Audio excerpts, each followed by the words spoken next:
धीमहि धियो यो नः प्रचोदयात्।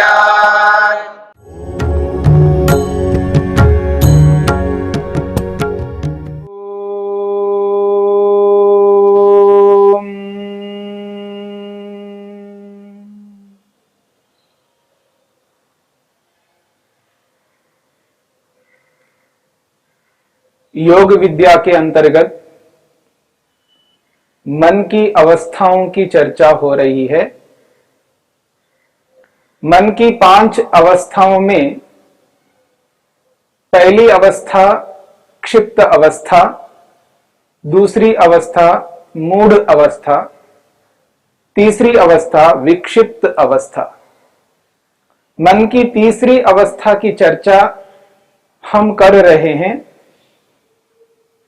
विक्षिप्त अवस्था उसे कहते हैं जिसमें मनुष्य एकाग्र होकर के अपने कर्तव्य कर्मों को करता है। उन कर्तव्य कर्मों को करते हुए बीच में आवश्यकता पड़ने पर अन्य कार्यों को भी करता है। विक्षिप्त अवस्था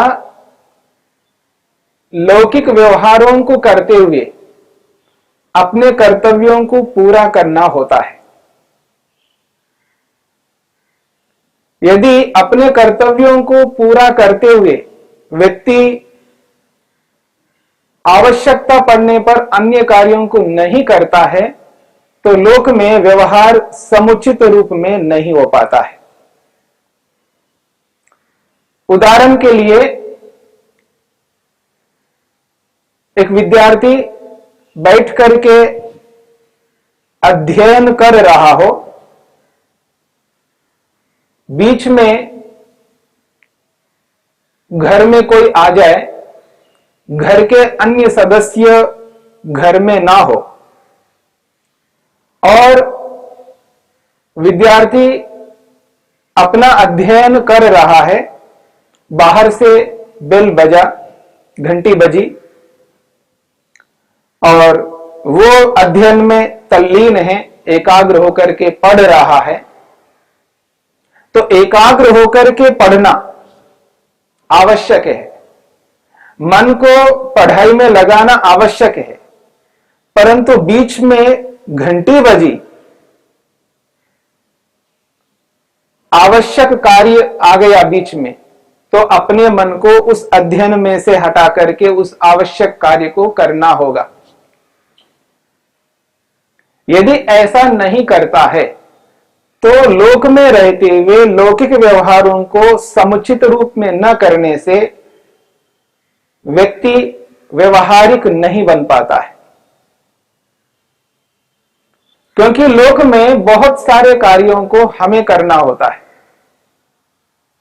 और सबके साथ में जितने भी लोग उसके साथ जुड़े हुए हैं उन सबके साथ में उसका व्यवहार मधुर होना चाहिए, उत्तम होना चाहिए और उपकारमय होना चाहिए। मेरे द्वारा अन्यों का भी उपकार हो, दूसरों को लाभ मिले, मेरा स्वयं का लाभ तो मिले ही मिले, मेरी उन्नति हो, मेरा कल्याण हो, मैं आगे बढ़ूं, बहुत ऊंचा जाऊं, लेकिन उसके साथ साथ में अन्यों का भी उपकार होना चाहिए। दूसरों के उपकार किए बिना स्वयं का उपकार कभी नहीं हो सकता। इसलिए स्वयं के उपकार को करते हुए दूसरों का भी उपकार करना होता है। इसलिए लोक में रहते हुए जिन कार्यों को हम करते हैं उन कार्यों को करते हुए बीच में आवश्यकता पड़ने पर अन्यों के कार्यों को भी करना पड़ता है। उसी के लिए यह विक्षिप्त अवस्था है। यानी विक्षिप्त अवस्था का प्रयोग पूरे व्यवहार काल में किया जाता है। इस विक्षिप्त अवस्था का प्रयोग ध्यान के काल में नहीं किया जाता है, यह व्यवहार काल के लिए। तो व्यवहार काल में अपने कर्तव्यों को करते हुए व्यक्ति आगे बढ़ता है और जब अपने कर्तव्यों को करता है, उन अपने कर्तव्यों को करते हुए मन को एकाग्र करना पड़ता है। जिस कार्य को कर रहा है उस कार्य में अपने मन को लगाना पड़ता है और उत्तम रीति से उस कार्य को करना होता है, एकाग्र होकर के करना होता है। यदि ऐसा नहीं करता है, उसका कार्य संपन्न उस रूप में नहीं हो पाएगा जिस रूप में वो व्यक्ति स्वयं चाहता है। जैसी उपलब्धि उस कार्य से वो प्राप्त करना चाहता है, वैसी उपलब्धि उसे नहीं होती है। वैसी उपलब्धि करने के लिए व्यक्ति को तल्लीन होकर के मन को पूरा लगा करके उस कार्य को करना है।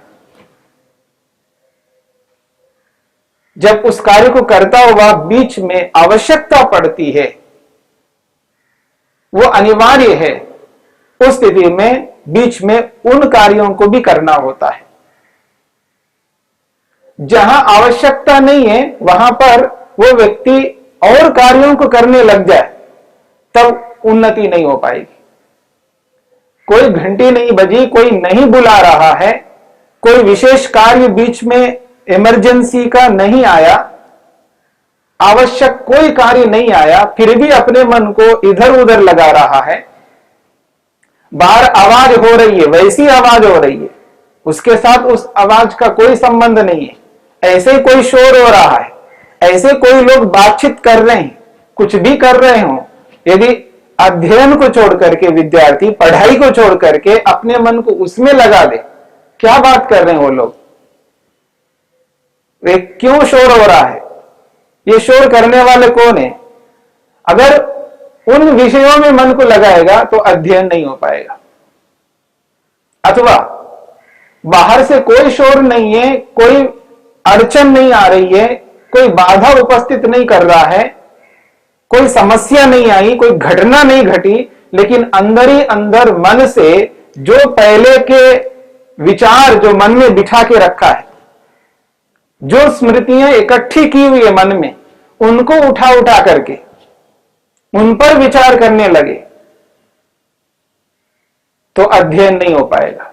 मन को उन विचारों में ले जाए, पहले जो इकट्ठे किए हुए विचार हैं, जो स्मृति के रूप में मन के अंदर है, उन विचारों को अगर उठाने लगे, किसी को देखा उसकी स्मृति ले आए, कुछ खाया पिया उसकी स्मृति ले आए, यानी रूप रस गंध स्पर्श शब्द, इन पांचों विषयों की स्मृति अगर ले आए और मन को उसमें लगाने, उसमें लगाकर उन्हीं विषयों में लगा रहे, तो अध्ययन छूट जाएगा उसका।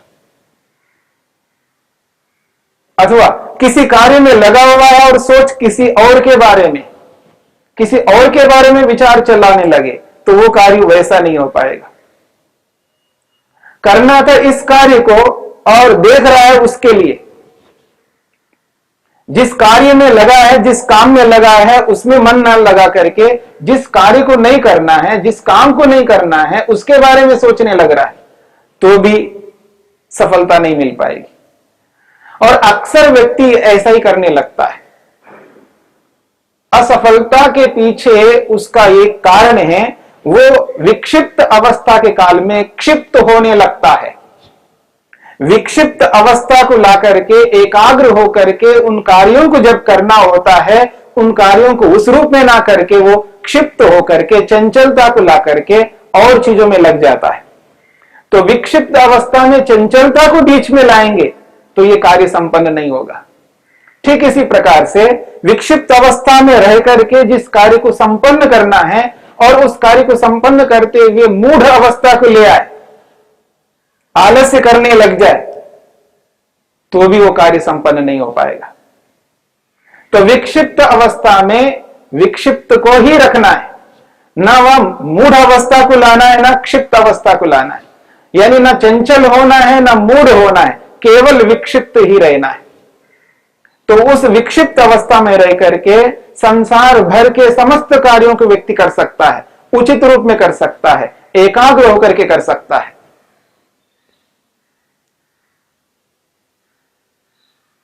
और उन कार्यों को, कर्तव्यों को करते हुए बीच में कोई बाधा उपस्थित हो रही है, कोई कठिनाई आ गई है, कोई समस्या उत्पन्न हो गई है, उनका भी उसका समाधान करना पड़ता है, उनको भी दूर करना पड़ता है। अगर उन समस्याओं को दूर नहीं करता, अपने ही काम में लगा रहता है, तो भी अनुचित हो पाएगा, अनुचित हो जाएगा।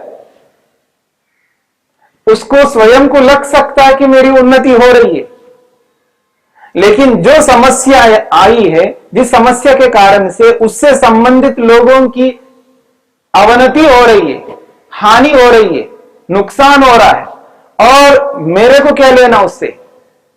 मेरी तो उन्नति हो रही है। हो सकता है उस वक्त उसकी, उस समय की उन्नति हो रही होगी, लेकिन जिन लोगों के कारण से उसकी उन्नति हो रही थी, वो उन्नति आज हो रही है, लेकिन कल नहीं हो पाएगी, परसों नहीं हो पाएगी। आगे के लिए उसकी उन्नति रुक जाएगी, और आगे की उन्नति बहुत लंबी है, और आज की उन्नति बहुत छोटी सी है। वर्तमान में जो उन्नति हो रही है, वर्तमान में जो उसको लाभ मिल रहा है, तो वर्तमान का लाभ बहुत छोटा सा है, कम लाभ है। और आगे का जो लाभ है, भविष्य का जो लाभ है, वो बहुत लंबा है। इतना लंबा है, उसकी कोई सीमा नहीं है। इसकी तो सीमा है, आज की ही उन्नति है। तो आज की उन्नति को ध्यान में रख करके भविष्य की उन्नति को खोना नहीं है, उससे वंचित नहीं होना है। इसलिए जहां भी हम रहते हैं, जिन कार्यों को हम करते हैं, एकाग्रता से करते हुए, अपने प्रयोजन को पूरा करने के लिए करते हुए, औरों को भी हमें ध्यान रखना होता है। जिन लोगों के साथ हमारा संबंध है, जिन लोगों के साथ हम जुड़े हुए हैं, जिन लोगों के कारण से हमारी उन्नति हो रही है, उनका भी ध्यान रखना हमारा कर्तव्य है। वो मां हो सकती है, पिता हो सकता है, भाई बहन हो सकते हैं, संबंधी हो सकते हैं, आस पड़ोस के लोग हो सकते हैं, और समाज में जिनके साथ हम जुड़े हुए हैं, समाज के बहुत सारे लोग हो सकते हैं जिनके साथ हमारा संबंध है, जिन लोगों के कारण से हमारी उन्नति हो रही है।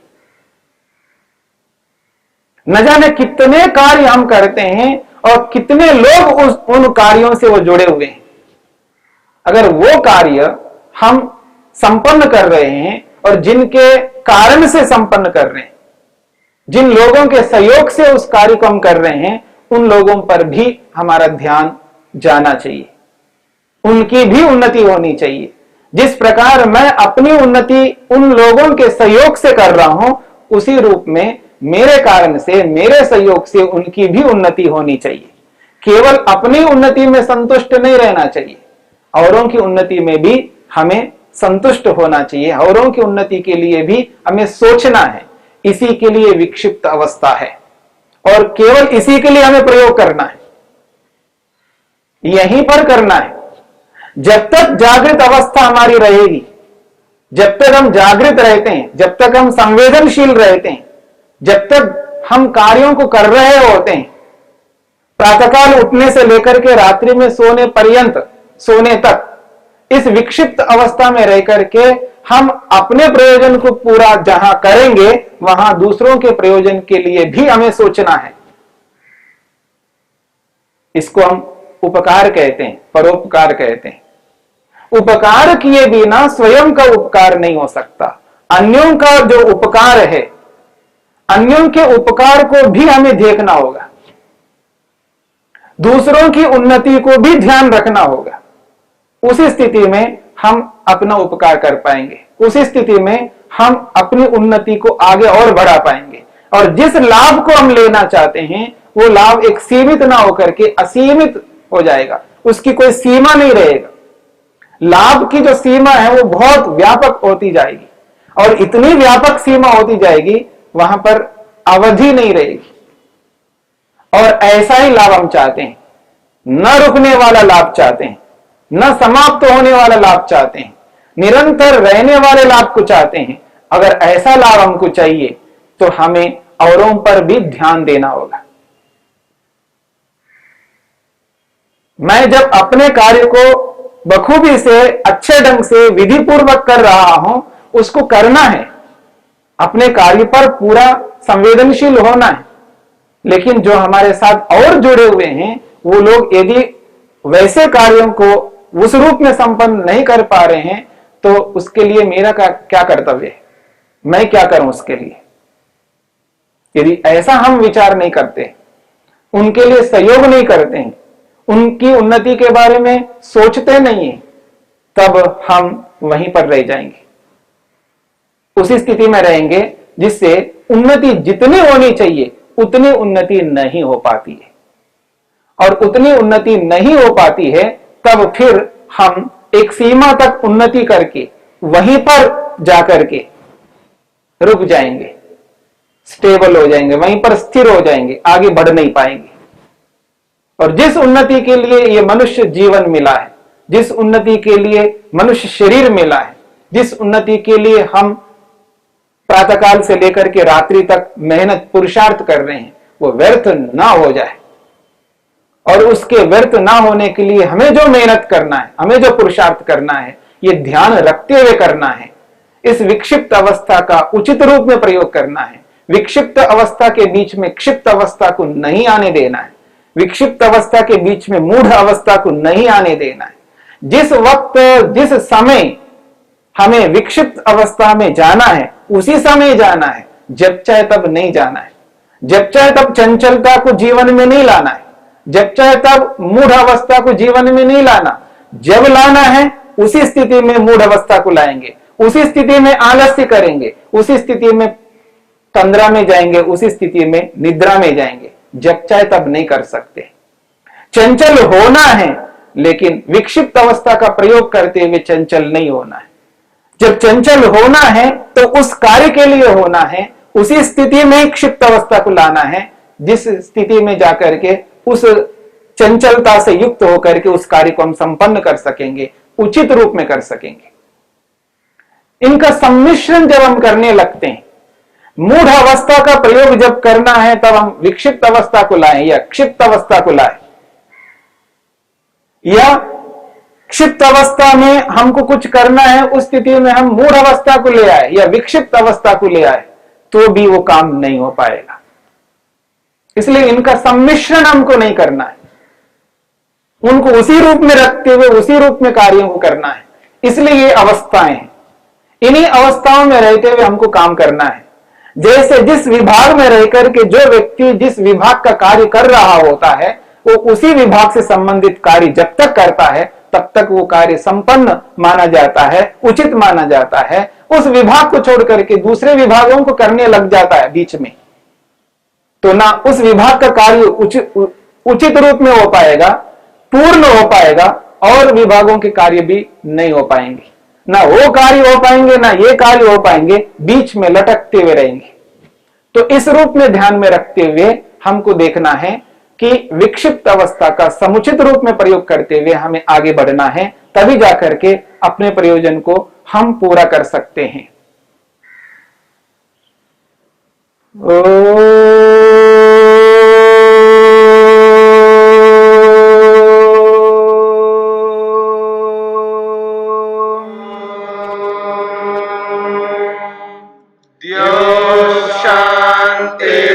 शांतिरंतरिक्षं शांति पृथिवी शांतिरापः शांतिरोषधयः शांतिः वनस्पतयः शांतिर्विश्वे देवाः शांतिर्ब्रह्म शांति सर्वं शांति शांतिरेव शांति क्षमा शांतिरेधि। ओम शांति शांति शांति।